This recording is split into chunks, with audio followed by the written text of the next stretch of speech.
একটা ভাই আমার বলতেছিল যে ভাই আপনি তো অনেকের গল্প শেয়ার করলেন, তো আমারও একটা গল্প শেয়ার করেন আমার ভালোবাসা মানুষটাকে নিয়ে। ভাই আমার বলতেছিল ভাই আমি যে মানুষটাকে ভালোবাসি ভাই বিশ্বাস করেন আমি বলে শেষ করতে পারবো না যে ওই মানুষটা আমার জন্য কি করছে জীবনে, এত স্যাক্রিফাইস এত কিছু। আসলে আমি নিজে অনেক সময় অবাক হয়ে যাই যে এই কি আসলে কেউ আমার ভালোবাসে নাকি এর থেকে অনেক বেশি কিছু। শুধু ভালোবাসার জন্য মানুষ এত কিছু কিভাবে করতে পারে? আমি কখনো তো ভাই এই জিনিসগুলোর জন্য করতে পারলাম না। দিনের পর দিন ঠিক আছে আমার জন্য ফ্যামিলির কাছে অত্যাচার সহ্য করছে, বাট বিশ্বাস করেন ভাই আমি যদি কখনো জিজ্ঞাসা করছি যে কি তোমার কিছু বলতে বাসা থেকে, সবসময় একটা কথাই বলতো যে না আমারে কিছু বলে নাই।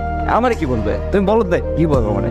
হ্যাঁ, কিন্তু ভাই আমি যখন খোঁজ খবর নিতাম তখন শুনতাম যে প্রায় ওর গায়ে হাত তুলতো ওর ফ্যামিলির লোকের, কিন্তু কখনো আমি শুনি নাই যে আমার একটা বার বললো যে তোমার জন্য আমার যে এই যে এত কিছু আমার মা বাবা আমার গার উপর হাত ওঠায়, কখনো শুনি না ভাই, কখনো বলেও না একটা নাম।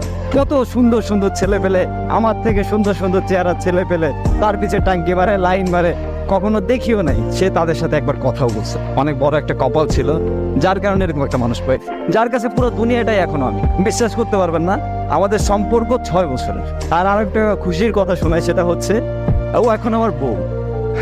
আর এইটার পিছনে সম্পূর্ণ যা যা কিছু ছিল সবকিছুই ও করছে।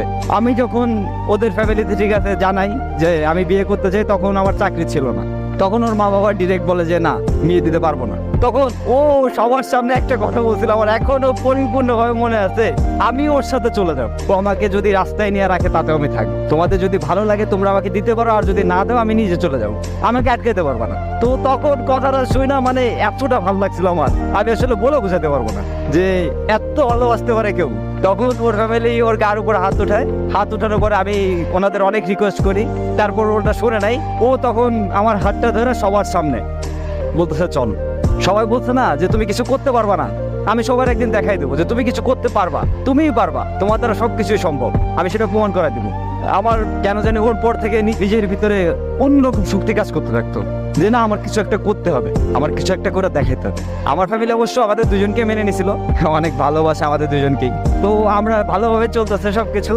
আমার ওই যে জেদটা যে আমার বউ বলছিল যে না তোমার কিছু একটা করে দেখাতে হবে আর তুমি পারবা, সেই জেদে আজকে আমি অনেক ভালো কিছু হয়ে গেছে জীবনে। একটা জিনিস কি জানেন, খুশি থাকার জন্য টাকা পয়সার দরকার হয় না। টাকা পয়সা আজ আছে কাল না, টাকা পয়সা আজকে নাই তো কাল আসবে, আসবে কিন্তু এমন একটা মানুষ দরকার, এমন একটা ভালোবাসার মানুষ দরকার যে মানুষটা আপনার শেষটা অবধি আপনার পাশে থাকবে, আপনার কাছে থাকবে, আপনাকে ভালোবাসে আপনার হাতটা শক্ত করে জড়াতে রাখবে। মানে যেমনই পরিস্থিতি হোক যেমন অবস্থা হোক, সে মানুষটা সবসময় আপনাকে বলবে যে আরে আসি তো আমি, তুমি টেনশন করতেছো কেন, আমি আসি না, তুমি ভয় পাও কেন, আমি কি চলে যাইতেছি, তুমি এত কিছু করতেছো তো শুধু আমার জন্য, তাহলে আমি যদি এতটুকু এই সামান্যতেই যদি থাকতে পারি তোমার কাছে, তাহলে তুমি কেন থাকতে পারবে না, তাই না?